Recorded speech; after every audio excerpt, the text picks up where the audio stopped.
Moi, c'est Jason Fabre, donc j'ai 22 ans, je suis gay et je prends la PrEP depuis maintenant 3 ans. Alors, j'en ai entendu parler parce que donc, je suis militant chez Aide depuis maintenant 7 ans, donc depuis 2012.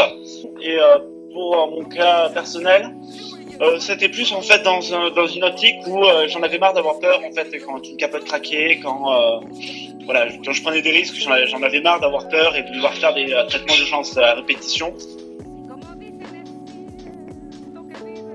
Alors, ça a pu l'être à un moment parce qu'effectivement, la capote, on sait très bien quelle problématique ça pose, des problèmes de confort, et c'est clair, ça a été mon cas.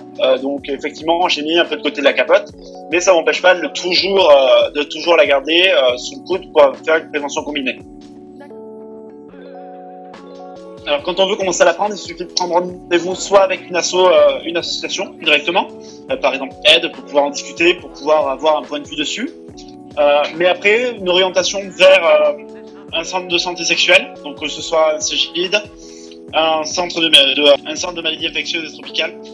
On prend rendez-vous, on fait les analyses sur place, et après 2-3 semaines après, on revient refaire les analyses et on te donne un traitement pour 1 mois.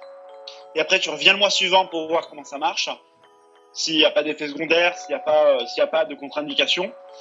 Et après, on te donne des traitements tous les 3 mois. Tout à fait, absolument. L'ensemble est remboursé.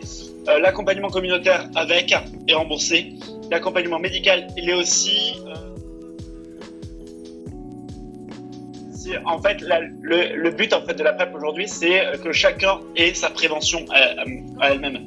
Donc c'est-à-dire que si voilà, tu n'as pas envie de mettre de capote parce que ça t'emmerde et que tu as envie de prendre la PrEP, tu peux. Il n'y a pas de problème.